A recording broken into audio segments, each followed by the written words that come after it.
All right. Grab a pen or a marker. So the one I'm most interested in is question 1, okay? Like the trimmed mean. The rest, I'm honestly just gonna say I wanted to gauge like how much you still remember. How much do you remember? How much of that you need to make sure is on your study sheet? So I'm gonna kind of trick you into another lesson to review these things, okay? So we're gonna first just mark out of 6, and then we'll do the rest separately, okay?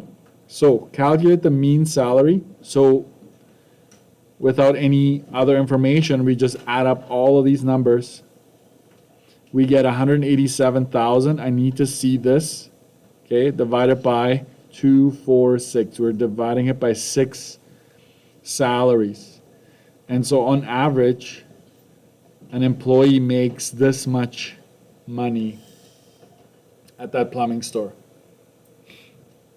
Okay, so 2 marks for that, but I need the work and then the final answer. Identify any outliers and then calculate the trimmed mean. The outlier should have been 60,000, right? So outlier is $60,000. It's a significant jump. So the trimmed mean now will be, in order for you to trim this correctly, you have to take away the 60,000. You also have to take away the lowest salary, right? You have to take away both. So from 6, you're going to be down to 4, and then just add the 4 remaining salaries, and that is 112,000 divided by 4. Now your salary, your average salary is 28,000. Okay. I'm going to give you a mark for identifying the outlier. Then I'm going to give you a mark for actually showing me your work, like which numbers are you dividing, and then 1 mark for the final answer. Which mean would the employer want to use to say this is how much my employees make on average? The employer would want to use this one, right? Hey, look, we're not doing too bad. Come and work for us. Average 31,000. What about the employees? They're probably going to be like, wait a minute, only one person makes 60,000. The rest of us are making 30 or less. So no, it's actually this is our average, right? So sometimes I can see them asking you questions like that on the exam. Why would you want to use one over the other? This one is skewed, right? Because of 60,000. But just be prepared. Explain why there's a difference between the trimmed mean and the arithmetic mean. This is due to the removal of an equal amount of salaries from both ends.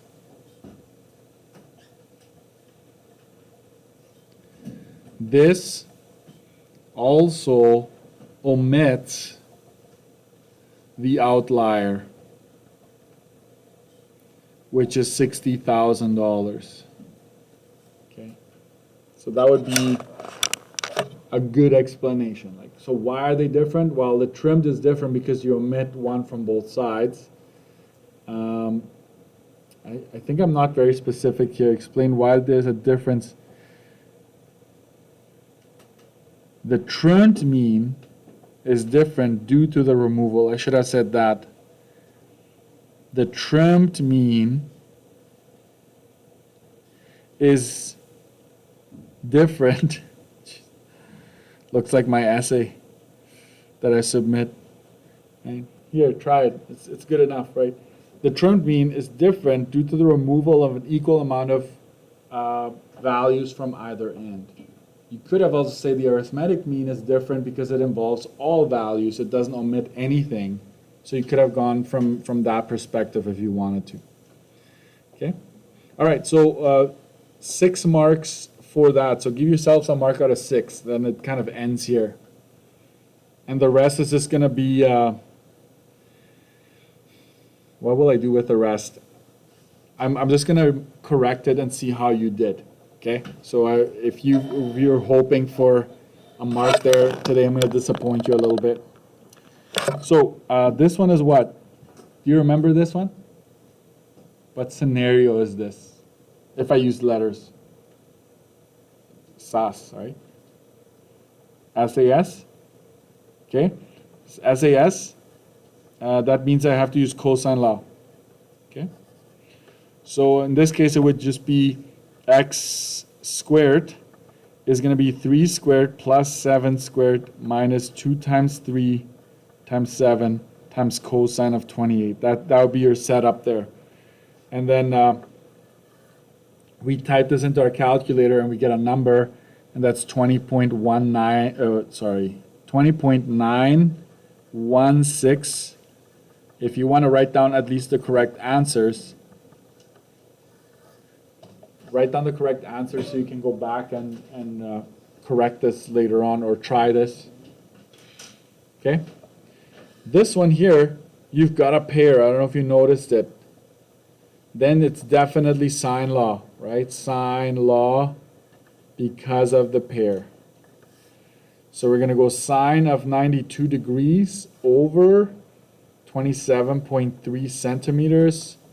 And in this case, we do know that angle, which allows us to solve for the side across from it, okay?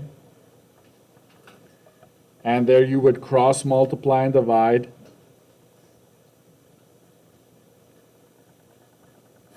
Divided by sine of 92. That would give you 16.82 centimeters. So if you got this, go check mark on that. Okay, so that's your sine law review. None of these involve finding an angle. That will come our way yet, but I can't do it all today. Backside here, Rania is purchasing a vehicle. This is vehicle finance. It's this much already after taxes and fees, so everything is included.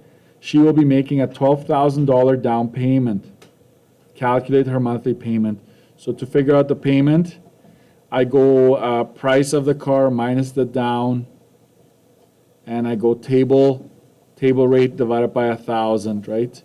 That's how you figure out your payment. And so the price is $27,350 minus $12,000. 375 over 4 years. That's what you match. Oh, it's already highlighted. How convenient. 29.41 over 1,000. Okay.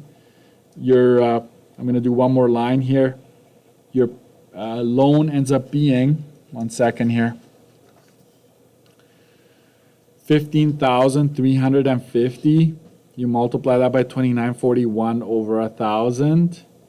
So you divide this, multiply it, you get $344.91. That is your monthly payment in this situation. The total interest paid, some of us are still struggling with that. So here's the formula one more time. Total interest is your payment, and by that I mean the monthly payment, times 12, times the number of years. That's all you paid the bank, right? Minus the loan.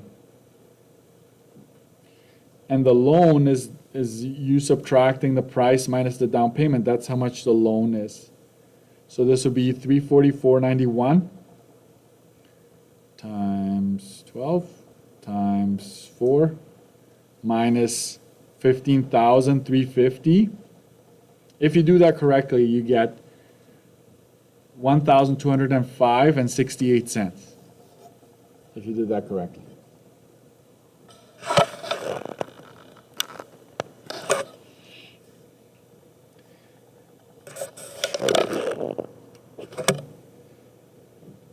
I didn't write this. It's not my handwriting. It looks like I did it kind of like on my way to work while I was driving. A gumball machine has 3 white gumballs out of 325. If you get a white one, you win $5. It costs $1.25. To turn the knob, calculate the expected value. I don't want you to use this version of the formula. This is one of the versions, but I did not teach it this way.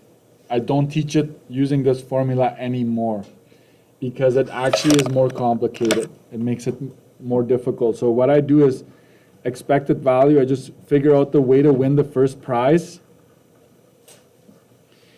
and I multiply it by whatever I win. And I keep doing this for as many instances as you have. Then you go minus the cost to play. That's it.